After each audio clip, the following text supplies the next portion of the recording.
వీక్షించడానికి ప్రధానమంత్రి గారి ప్రోగ్రాం గురించి చర్చించుకోవడానికి ఆశీనమై ఉన్నాము. అందరినీ కోరుకుంటూ మరొకసారి అందరికీ స్వాగతం, సుస్వాగతం. ఈ కార్యక్రమంలో చేసిన రైతు సోదరులందరూ, అలాగే వివిధ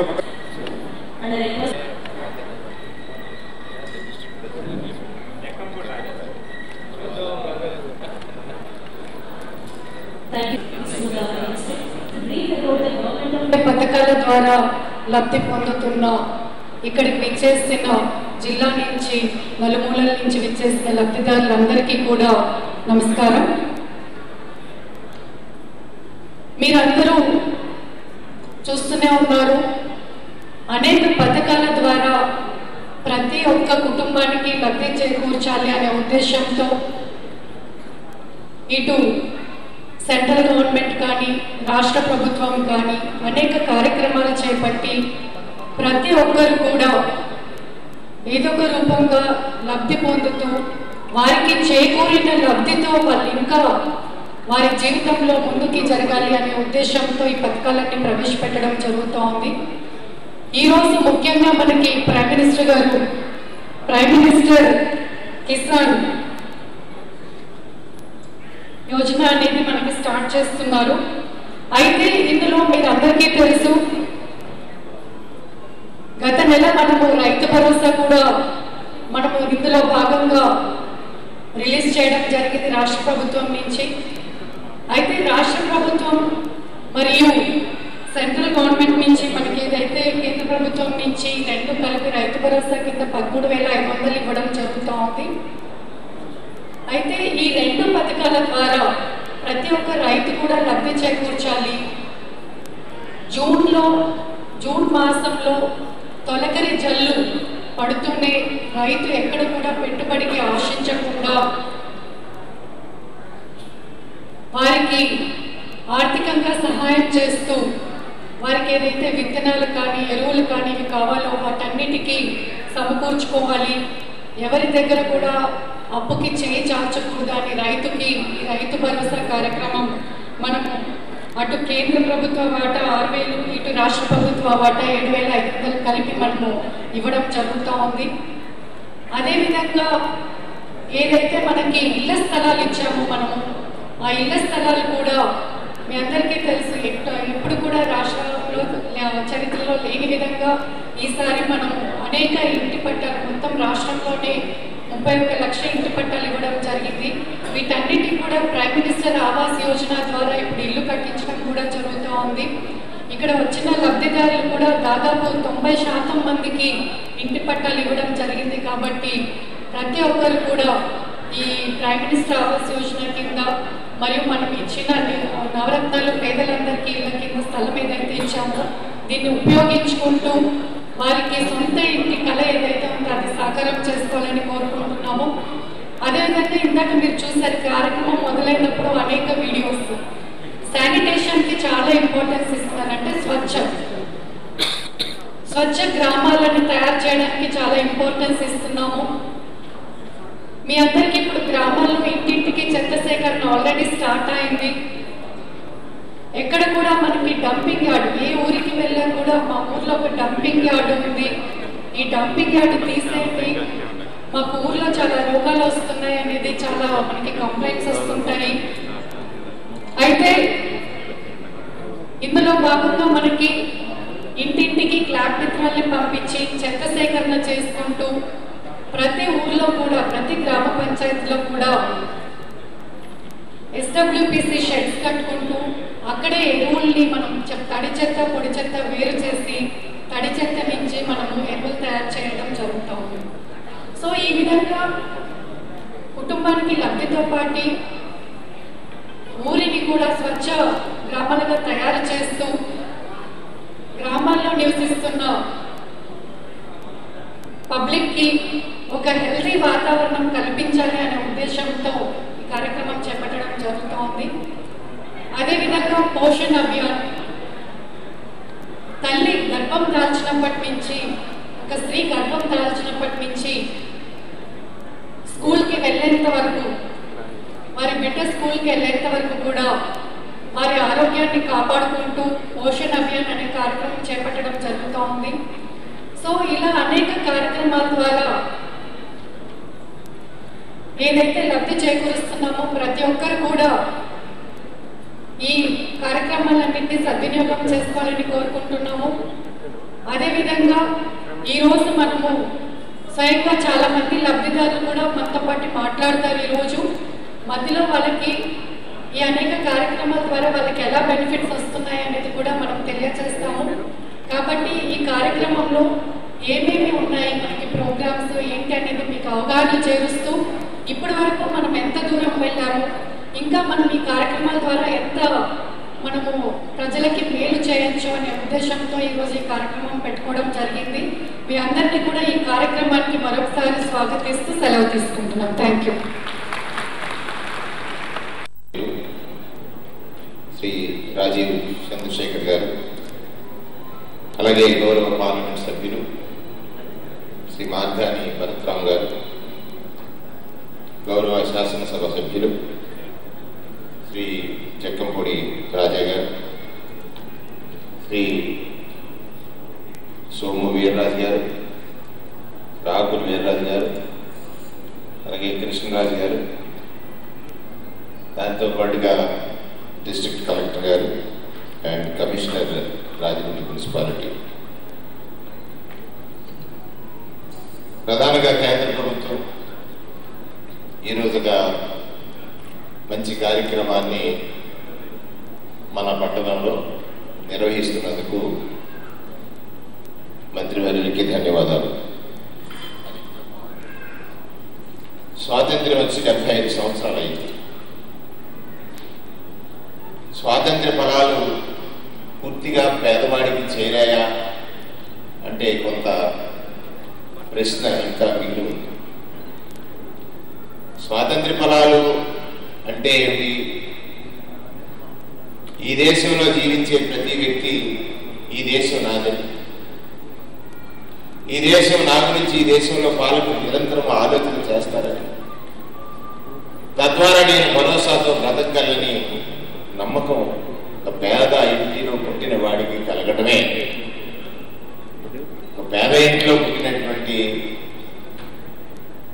వ్యక్తులు ఎవరైనా కూడా వారు అనుకుని పుట్టరు కదా. పేదింట్లో పుట్టాం కాబట్టి పేదవాళ్ళుగా ఉన్నాం. అటువంటి పేదరికాన్ని దూరం చేయడం కోసం దేశంలో అనేక ప్రభుత్వాల్లో పాలకులుగా ఉన్నటువంటి వారు రకరకాలైనటువంటి పథకాలను తీసుకురావడం ద్వారా పేదరిక నిర్మూలన మన బాధ్యత అనేటువంటి విధానం తీసుకున్నప్పుడు ఆ కార్యక్రమాల అమలు ఎలా జరుగుతుంది? ప్రధానంగా కేంద్ర ప్రభుత్వానికి రాష్ట్ర ప్రభుత్వం, రాష్ట్ర ప్రభుత్వానికి జిల్లాలు, జిల్లాల నుంచి మండలాలు, మండలాల నుంచి గ్రామాలు. కానీ ఈ వ్యవస్థలో ఎక్కడో లోపంతో అమలుగా వచ్చినప్పుడు కొన్ని లోపాలని గమనించాము. అందుకే ఇవాళ ఈ రాష్ట్ర ప్రభుత్వం, ముఖ్యమంత్రి వైఎస్ జగన్మోహన్ రెడ్డి గారు పేదవాడి ఫలాలు పొందడం కోసం ఒక ప్రత్యేకమైనటువంటి వ్యవస్థనే తీసుకొచ్చారు. సార్, మా మంత్రి గారికి రిక్వెస్ట్, మా గవర్నమెంట్లో పేదరికం వెతికి పట్టడానికి వాలంటీర్ వ్యవస్థ, పేదవాడు ఎక్కడున్నా వెతికి పట్టుకుని దాన్ని సమాజంలో సమానంగా చూపడం కోసం, అలాగే గ్రామ స్థాయిలో వారి సమస్యల పరిష్కారం కోసం ఒక సెక్రటేరియట్ వ్యవస్థ. ఈ దేశంలో పుట్టిన నాకు ఈ ప్రభుత్వం నాదని, లేదా ఈ ప్రభుత్వ పాలకులు నావాడని నేను అర్థించక్కర్లేదు, నీ దగ్గరికి ఫలాలు పొందుతానని జగన్మోహన్ రెడ్డి గారు చేసినటువంటి ఒక గొప్ప ప్రయత్నాన్ని ఈ సందర్భంగా మీ అందరికీ గుర్తు చేస్తా ఉన్నాను. ఇక్కడ చాలా మంది మహిళా తల్లులు ఉన్నారు. మహిళా తల్లులు అందరికీ తెలుసు, ఇవాళ ఏదైనా ఒక పథకం మీకు అవసరమైంది అడిగి తీసుకునేటువంటి పరిస్థితి లేదు. నీకు అర్హత ఉంది, ఈ పథకాన్ని పొందు అనేటువంటి దిశగా ఇవాళ ఈ రాష్ట్ర ప్రభుత్వం పనిచేస్తుంది కేంద్రం యొక్క సహకారంతో. ప్రధానంగా ఇవాళ ప్రధానమంత్రి గారు ప్రధానమంత్రి కిసాన్ దేశం వ్యవసాయ ఆధారితంగా ఉన్నటువంటి దేశమని, రైతుని ఎప్పుడు కూడా ప్రభుత్వ సహాయంతో ముందుకు నడపాలని, తద్వారా దేశానికే కాకుండా ప్రపంచానికే తిండి పెట్టగల సామర్థ్యత భారతదేశానికి ఉందని ఎరిగినటువంటి ప్రధాని గారు ఒక అడుగు ముందుకు వేసి ఈ రాష్ట్రంలో రైతుల ఆదుకోవడం కోసం నాడు రాజశేఖర రెడ్డి గారు, నేడు జగన్మోహన్ రెడ్డి గారు తీసుకున్నటువంటి రైతు భరోసా అనేటువంటి ఒక కార్యక్రమం. కేంద్ర ప్రభుత్వం 6,000 ఇస్తూ ఉంటే 7,500 కలిపి పంట వేసుకునే ముందే జూన్లో తలపెరుస్తుంది. మీ అందరికీ తెలుసు, ఖాతాల్లో ముందే 7,500 రూపాయలు జమ చేసి 5,000 రూపాయలు జమ చేసి 5,500 జమ చేసి ఇప్పుడు 2,000 జమ చేసేటువంటి ప్రక్రియ జరుగుతాం. ఏ రైతు ఊహించరా నేను పండిస్తే నాకు ముందే ప్రభుత్వం సహాయం చేస్తుంది అనేటువంటి ఆలోచన గతంలో ఎవరికి రాలా. రైతులు అప్పుల బారి పడి తీర్చలేక ఆత్మహత్యలు చేసుకునే నాటి నుండి అసలు అప్పే అక్కలే నిన్ను ముందే ప్రోత్సహిస్తుంది ప్రభుత్వం అనేటువంటి దిశగా ఇవాళ కేంద్ర రాష్ట్ర ప్రభుత్వాలు ముందుకు నడుస్తున్నటువంటి సందర్భాన్ని గుర్తు చేస్తూ సుమారుగా మన జిల్లాలో 44,85,000 మంది రైతులు ఈ పథకం ద్వారా రైతు భరోసా ద్వారా లబ్ధి పొందుతున్నారు. ఇంకొక 16 మెడికల్ కాలేజీని యాడ్ చేసి ఈ రాష్ట్రంలో పేదవాడికి అత్యంత ఖరీదైన వైద్యం అందించాలనేటువంటి ఒక ఆలోచన. ఆరోగ్యశ్రీ అనేటువంటిది ఒక వరంగా పేదవాడి ఇంట జబ్బు చేస్తే డబ్బక్కర్ లేకుండా భరోసాతో జీవించేటువంటి ఒక విధానాన్ని మన రాష్ట్ర ప్రభుత్వం అమలు చేస్తూ ఉంది కేంద్ర సహకారంతో. దానితో పాటుగా ఈ మెడికల్ కాలేజీలన్నీ ఏర్పడితే ఇక్కడ రాజమండ్రిలో మన కొత్తగా ఒక మెడికల్ కాలేజ్ రాబోతాం. కాకినాడలో మెడికల్ కాలేజ్ ఉంది, అమలాపురంలో మెడికల్ కాలేజ్ వస్తూ ఉంది. అలాగా మన ఆరోగ్యం గురించి నిత్యం తగ్గించేటువంటి ప్రభుత్వం శ్రీ వైఎస్ జగన్మోహన్ రెడ్డి గారి ప్రభుత్వం. దానికి ప్రధానమంత్రి గారి యొక్క సహకారాన్ని కూడా మనం పొందుతా ఉన్నాం. దీంతో పాటుగా మూడవది నివాస యోజన. ఈ దేశంలో పుట్టిన మనకి నిత్యం భూమి మీద తిరుగుతున్నాం, కనీసం నాది అని చెప్పుకోవడానికి భూమి లేదు. ఇది గత గడిచినటువంటి ప్రభుత్వాల్లో ఆ కోరిక తీర్చినటువంటి పరిస్థితులు లేవు. దాన్ని తీర్చడం కోసం ఇవాళ రాష్ట్రంలో 33 లక్షల ఇళ్లు పట్టాలు పంపిణీ జరిగితే ఈ జిల్లాలో 79,324 పట్టాలు పంపిణీ జరిగింది. ఇప్పటికే 57,303 సుమారుగా 1,031 కోట్లతోటి గృహ నిర్మాణం చేపట్టాం. ఇది ఒక మహదావకాశం. ఇక్కడ నా మహిళా సోదరీమణులు ఉన్నారు, అందరూ దీన్ని సద్వినియోగపరచుకోవాల్సినటువంటి అవసరం ఉంది. కేంద్రం ఇచ్చేటువంటి గృహాల్ని రాష్ట్ర ప్రభుత్వం ఇస్తున్నటువంటి సహకారంతో కొత్తగా ఇల్లు లేని వాడు ఈ రాష్ట్రంలో ఉండడానికి వీల్లేదు అనేటువంటి ఏ సంకల్పం అయితే ప్రభుత్వం చేస్తూ ఉందో దాన్ని పూర్తిగా సద్వినియోగపరచుకోమని సందర్భంగా మనవి చేస్తూ ఉన్నాం. మూడవది పేదరికం, ఆకలి, సరైనటువంటి పోషకాహారం లేక ఎవరైతే తల్లులు ఉన్నారో, పేదరికం వల్ల ఆ తల్లి తన బిడ్డ గర్భస్థురాలైతే సరైనటువంటి ఆహారం అందించలేకపోతా ఉందో దానికోసం సంపూర్ణ ఆహార పోషణ అంటే కడుపులో ఉన్న గర్భస్థ శిశువు యొక్క మెదడు ఎదుగుదల కోసం ఈ ప్రభుత్వం ఎంత గొప్పగా ఆలోచించిందంటే +1+2గా ఆ సంపూర్ణ ఆహారాన్ని అందించేటువంటి ఒక ప్రక్రియ. మనకి అలానే త్రాగునీటి అవసరాలు, ఈ ప్రాంతంలో ఉన్నటువంటి ప్రజలకి రక్షితమైనటువంటి మంచినీరు అందించాలని కేంద్ర ప్రభుత్వం 50%, రాష్ట్ర ప్రభుత్వం 50% తోటి జలజీవన్ మిషన్ ప్రతి గ్రామానికి రక్షిత మంచినీరు అందించాలనేటువంటి ఏకైక సంకల్పమే ఈ కార్యక్రమం యొక్క ముఖ్య ఉద్దేశం. దీనితో పాటుగా స్వచ్ఛ భారత్ ప్రధానమంత్రి గారికి అత్యంత ఇష్టమైనటువంటి ప్రోగ్రాం.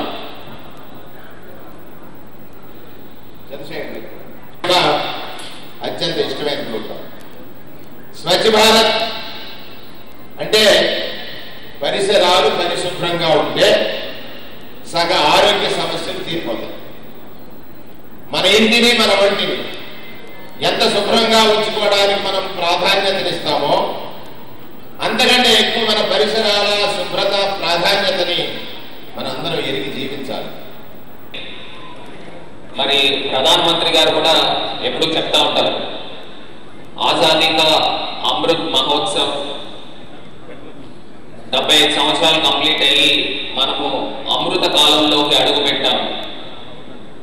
ఈ అమృత కాలంలో మన భారతదేశాన్ని ఇంకా ఎంత పైకి తీసుకురావాలి? మనందరికీ కూడా తెలుసు, రాష్ట్రాలు బాగుంటేనే దేశం బాగుంటుంది. రాష్ట్రాలన్నీ కూడా ప్రగతి పదంలోకి ముందుకు వెళ్తేనే దేశం కూడా ప్రగతి పదంలో ముందుకు వెళ్తుంది. మరి దానికి అనుగుణంగానే మన ఆంధ్రప్రదేశ్ రాష్ట్రము గౌరవనీయులు ముఖ్యమంత్రి జగన్మోహన్ రెడ్డి గారు కూడా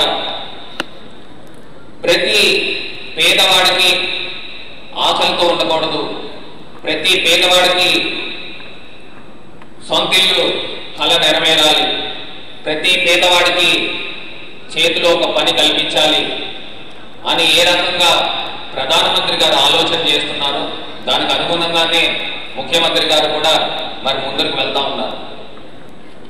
ఇవాళ మన భారతదేశంలో మరి కేంద్ర ప్రభుత్వం నుంచి రకరకాల స్కీమ్స్ వస్తూ ఉన్నాయి. ఆ స్కీమ్స్ ని కూడా మన ముఖ్యమంత్రి గారు కూడా ఇంకా జోడించి ఇంకా మెరుగుగా మరి పేద వర్గాలందరినీ కూడా ఆదుకుంటా ఉన్నారు.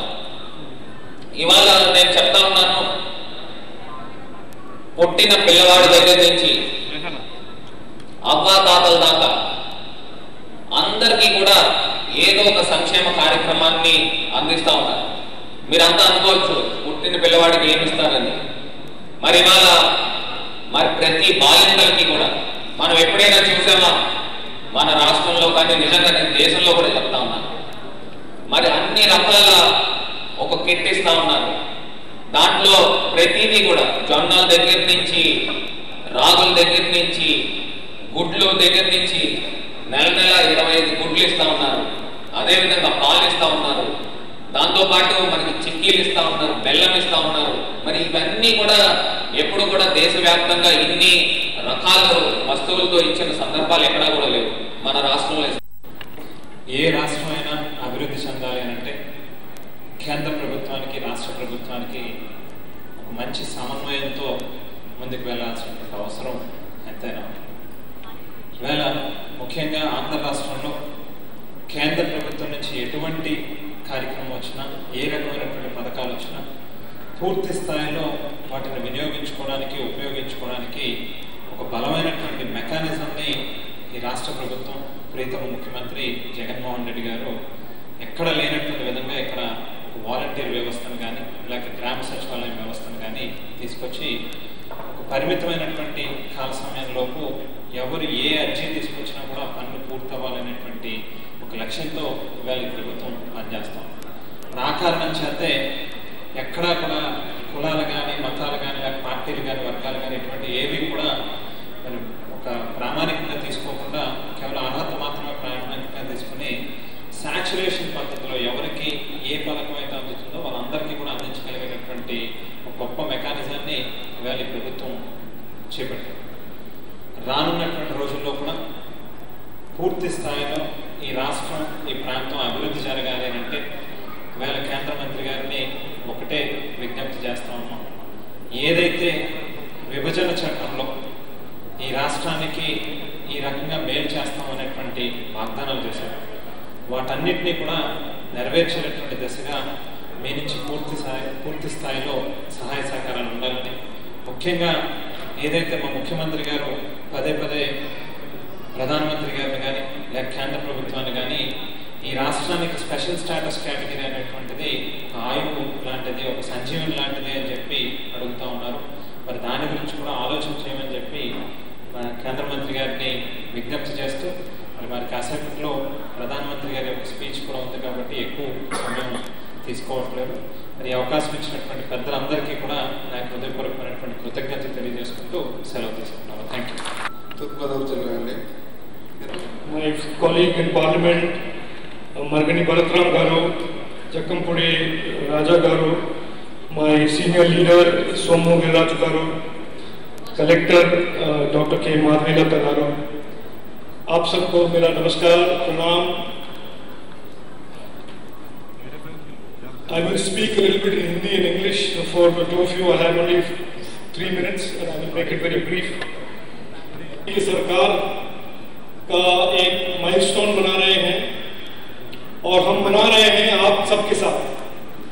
सबसे बड़ा जो स्टेक होल्डर्स है प्रधानमंत्री मोदी जी की सरकार का, प्रधानमंत्री मोदी जी के गवर्नेंस का, वो पहले दिन से पिछले 8 सालों में गरीब कल्याण और गरीब उनके सबसे बड़े स्टेक होल्डर थे. 8 साल का प्रधानमंत्री मोदी जी का सरकार को हम मना रहे हैं 3 स्लोगन से: सेवा, सुशासन, गरीब कल्याण. प्रधानमंत्री मोदी जी ने पॉलिटिक्स और गवर्नेंस को बदला है टू अ पॉलिटिक्स ऑफ सेवा. हमारा सरकार और हम मानते हैं देश के सभी राज्य सरकार उससे सीखते हुए गरीब और नागरिक की सेवा में जुटे हुए हैं. सुशासन यानी कि क्लीन गवर्नमेंट का हमने एक स्टैंडर्ड प्रधानमंत्री मोदी जी ने सेट किया है. बहुतों सालों के बाद यही वो देश था जो 60 साल 65 साल से लोग कहते थे कि यहाँ का डेमोक्रेसी डिसफंक्शनल है, यहाँ पे गरीब का लिए कोई सोचता नहीं है, हम पॉलिटिक्स के लिए स्लोगन बनाते हैं लेकिन काम नहीं करते हैं. और 8 साल में प्रधानमंत्री मोदी जी ने राज्य सरकार के साथ काम करते हुए एक गरीब कल्याण का जो फोकस है उसको एक सच्ची निष्ठा के साथ, सच्चे आदर के साथ प्रोग्राम बनाकर आप सब तक लेकर आए हैं. वो प्राइम मिनिस्टर गरीब कल्याण योजना, प्राइम मिनिस्टर गरीब अन्न कल्याण योजना, पीएम किसान, पीएम आवास योजना, जिसमें 20 लाख घर बने हुए हैं इन द लास्ट 6 years. और हर घर के लिए प्रधानमंत्री मोदी जी ने 1.8 लाख रुपीस गरीब के खाते में डाला है. 20 लाख घर, 1.8 लाख पर हाउस उन्होंने दिया है. पीएम स्वच्छ अभियान, पीएम पोषण, पीएम आयुष्मान, हर सच जो 65 साल से हमारे गरीब नागरिक, हमारे गरीब भाई बहन, उनके लाइफ में ये मिसिंग था, ये गैप था. प्रधानमंत्री मोदी जी ने सरकार ने इसको एक प्रायोरिटी बनाकर आप सब देख रहे हैं कि उन्होंने इसको सच्चा और साकार कर दिया है. मैं ज्यादा नहीं बोलूंगा आज, प्रधानमंत्री जी अभी उनका प्रोग्राम शुरू होने वाला है. मैं ये कहूंगा कि प्रधानमंत्री मोदी जी की सरकार के लिए गरीब कल्याण एक संकल्प है, एक गोल है, एक मिशन है. ये कोई स्लोगन नहीं है, ये हमारे काम करने का एक कोर मकसद है, एक कोर ऑब्जेक्टिव है. और प्रधानमंत्री मोदी जी के इस नियत और इस काम से हम 20 साल के बाद, 10 साल के बाद हमारा ये ऑब्जेक्टिव होना चाहिए कि देश में कोई भी गरीब ना हो.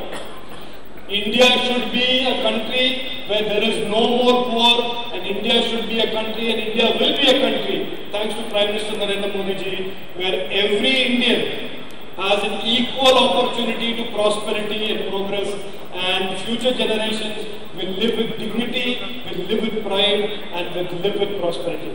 Thank you. It is a great privilege and honor for me to spend my birthday with all of you, and thank you for your warm reception, for your warm welcome. Thank you. Jai Hind. PM किसान सम्मान निधि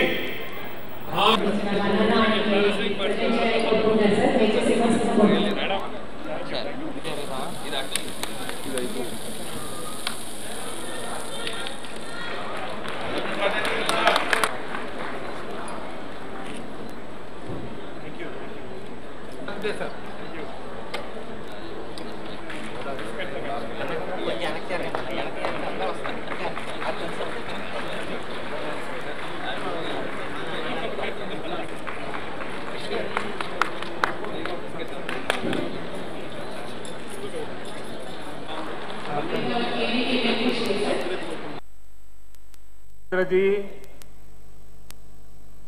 यहाँ के लोकप्रिय और कर्मठ जीवन का सौभाग्य क्या हो सकता है। आप इतनी बड़ी तादाद में हमें आशीर्वाद देने के लिए आए, मैं आपका बहुत बहुत आभार व्यक्त करता हूं। अभी देश के करोड़ों करोड़ किसानों को उनके खाते में पीएम किसान सम्मान निधि का पैसा ट्रांसफर हो गया, पैसा उनको मिल भी गया। हमारे यहां चर्चा चल रही थी कि सरकार के 8 साल होने पर कैसा कार्यक्रम किया जाए, कौन सा कार्यक्रम किया जाए। तो हमारे नड्डा जी जो हिमाचल के ही हैं, हमारे जयराम जी, उनकी तरफ से एक सुझाव आया और दोनों सुझाव मुझे बहुत अच्छे लगे। ये 8 वर्ष की निमित्त कल मुझे कोरोना काल में जिन बच्चों ने अपने माता और पिता दोनों खो दिए, ऐसे बच्चों का अवसर कल मुझे मिला। देश के उन हजारों बच्चों का देखभाल का निर्णय सरकार ने किया।